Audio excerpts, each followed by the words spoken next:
Hey, what's up, Journey Gang? Thank you so much for tuning back into the channel. If you're new here, welcome. My name is Life. On this channel, we bridge the gap between neuroscience and spirituality. We focus on how the mind works so we can create our own reality. So if that sounds like you'll get down, you are in the right place.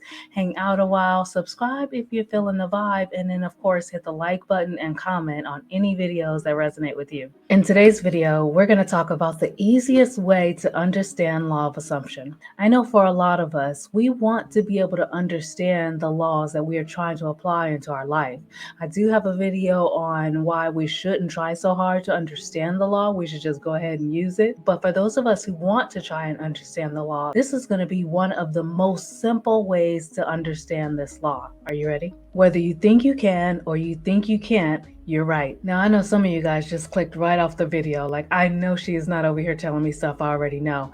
I know we heard that term, we heard that phrase so many times for so many years. It's been around literally since the beginning of time. But seriously, this sums up law of assumption to a T. Law of assumption states that anything you believe to be true is true. This means that we create our own reality. Our thoughts and our feelings make up our vibration, and our vibration make up our point of attraction.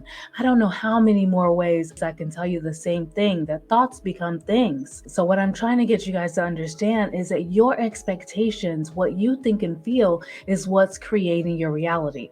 Now, the problem for most of us is that we don't want to face the facts that we have created the mess that we find ourselves in currently. Now, if we just take responsibility for that, we step into those shoes, that means we can change it. That really is the only way to get the upper hand and start to change your circumstances. My thought is this: you don't have to spend a whole lot of time going over the shoulda, coulda, wouldas. You don't have to beat yourself over the head and say, oh my God, I created this mess. All you have to do is start walking in the direction of the person that you want to be.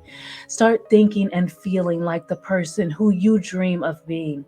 That is really all it takes. You don't have to spend a lot of time on shadow work. Now, sometimes there are subconscious limitations that we do need to address. And if that's the case, address it.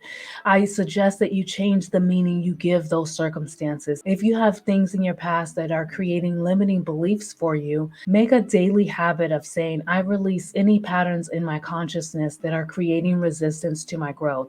This is something that I say on a regular basis, especially if I find that I'm thinking negatively, or more importantly, I'm feeling negatively. So that's pretty much it, guys. If you think you can or you think you can't, you're right. So I want to suggest that you start thinking you can. I thank you all for watching all the way to the end. I love you all for no reason at all, and I'll see you next time.